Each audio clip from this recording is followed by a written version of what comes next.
Omni clutch plate removing video. Sound என்னென்னா problem என்னென்னா release repairing sound கேட்குதுங்களா?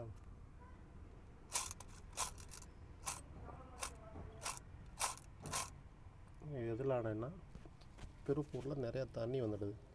இப்போ பார்த்திங்கன்னா ரோட் கிளியரன்ஸ் எவ்வளோ கம்மியாக இருக்குது பார்த்திங்கன்னா. அப்போ உள்ளே வந்து தண்ணி ஏறிடும். ஏறுறப்போ இந்த ரிலீஸ் ரிப்பேரிங்குள்ளே தண்ணி போச்சுன்னா உள்ளே இருக்க க்ரீஸ்லாம் வெளியே வந்துடும். அதனால இந்த நாய்ஸ் இது வந்து ஒர்க் ஆகாது. இப்படியே ஓட்டினீங்கன்னா பார்த்தீங்களா எப்படி அரைச்சிருக்குதுன்னு. நம்ம மாற்ற போகிறது fly wheel, clutch plate, cover assembly, releaser bearing. Okay.